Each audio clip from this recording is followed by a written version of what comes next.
Psycho పోవాలి, మన కూటమి గెలవాలి, సైకిల్ అధికారంలోకి రావాలి. మళ్ళీ అందరికి కూడా వాళ్ళ సంక్షేమం కోసం జవాబుదారీ ప్రభుత్వం వాళ్ళ యొక్క అభ్యున్నతి కోసం పథకాలు అన్ని రచించి వాడు చంద్రబాబు నాయుడు గారు ఆయనకున్న తెలివితేటలు, ఆయనకున్న అనుభవం ఇతేనేమి ఆనాడు అవిభక్త ఆంధ్ర రాష్ట్రం నుంచి విడిపోయాక ఎన్నో ఆర్థిక ప్రణాళాలను రూపొందించి ఆయన సృష్టించి వనరులను సృష్టించి ఇక్కడ మూడు సదస్సులు పెట్టారు. ఇక్కడ ఆర్థిక సదస్సులు ఏమొచ్చింది? ₹1 రాలా.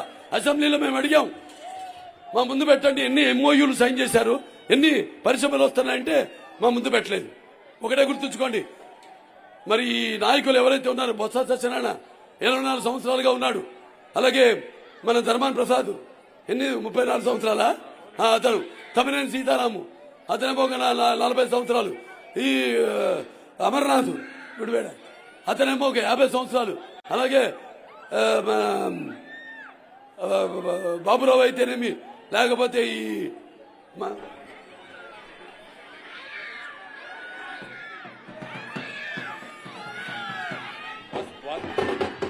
అవంతి శ్రీనివాస్ అయితేనేమి, అరగంట మంత్రి అవంతి శ్రీనివాస్ అయితేనేమి, వీళ్ళందరూ మరి ఉత్తరాంధ్రకు ప్రతినిధులుగా ఉంటూ నాయకులుగా ఉంటూ వీళ్ళు ఏం చేశారు ఉత్తరాంధ్రకని అడుగుతున్నా నేను.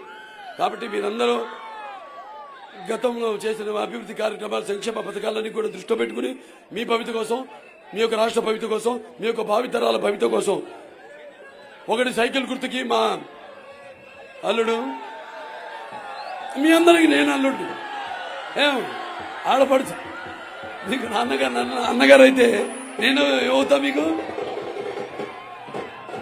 అందుకే అంటుంటా, నాకు వయసుతో పని లేదు, నేను అందరికంటే చిన్నవాడిని మీ అందరికంటే. అందుకే ఆయన మరి ఎంబీబీఎస్ పూర్తి గారి సేవల్ని మనం ఎంతగానో గుర్తుంచుకోవాల్సిన అవసరం ఉంది.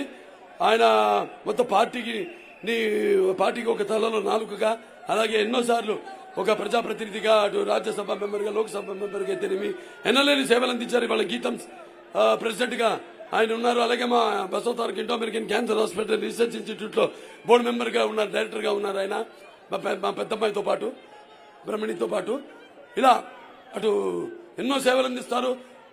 ఫ్యూచర్ అంటే భవిష్యత్తు రాజకీయ నాయకులు ఎలా తయారవ్వాలో ఈ యొక్క పబ్లిక్ పాలసీ సబ్జెక్టు కూడా ప్రవేశపెట్టారు మన దేశంలోనే మొదటిసారి.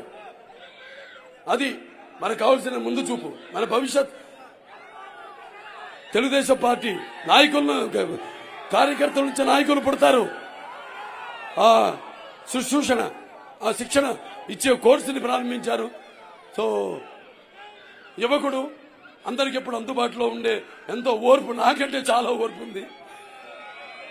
సో ఆయన్ని మీరు మూర్తి గారు అందించిన సేవలు అయితేనేమి, ఆయనకున్న క్వాలిఫికేషన్స్ అయితేనేమి అన్ని కూడా దృష్టిలో పెట్టుకుని రేపు ఈ రానున్న ఎన్నికల్లో మీ యొక్క ఓటు సైకిల్ గుర్తుకే వేసి మన తెలుగుదేశం పార్టీ ఇక్కడ ఎంపీ అభ్యర్థి అయిన మతుకుమల్లి శ్రీభరత్ గారిని, అలాగే మన తెలుగుదేశం పార్టీ ఇక్కడ ఉత్తర అభ్యర్థి అయిన బీజేపీ అభ్యర్థి అయిన మన విష్ణుకుమార్ రాజు గారిని కమలమ్మ గుర్తుకే మీ ఓటు వేసి, అలాగే మన తెలుగుదేశం పార్టీ పశ్చిమ అభ్యర్థి అయిన గణబాబు గారిని సైకిల్ గుర్తుకే మీ ఓటు వేసి అందరినీ కూడా గెలిపించవలసిందిగా మనస్ఫూర్తిగా కోరుకుంటూ, నాకున్న జ్ఞాన సంపదలో బ్రాహ్మణుణ్ణి, ఐశ్వర్యంలో వయసుని, మంచిగా మాలని మంచి చేతులు తిరిగే మాదిగాని, కష్టాల్లో ఉన్న కమ్మరిని కొమ్మరిని కంసాన్ని నడుచుకునే నాయ బ్రాహ్మణుని, కలుగిత కార్మికుడిని, కల్మషంలోని యాదవుని, ఆపదలు ఆదుకునే వెలమని, వ్యక్తిత్వంలో రాజుని, అమ్మనమనిపించే కమ్మని, పౌరుషంలో రెడ్డిని, భుజోపలంలో మీ కాపుని, సదా ఒక కళాకారుడిగా ఇవాళ హిందూపూర్ ప్రజలున్నారు. 2 సార్లు గెలిపించారు. 3 హ్యాట్రిక్లు కొట్టి, 3 హిట్లు కొట్టావు హ్యాట్రిక్. అఖండ వీరసింహారెడ్డి, తర్వాత మొన్న ఈ భగవంత్ కేసరి, నేలకొండ భగవంత్ కేసరి.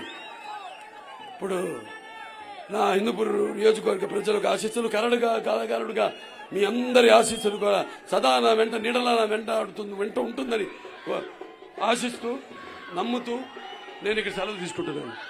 జై తెలుగుదేశం, జై తెలుగుదేశం, జై తెలుగుదేశం.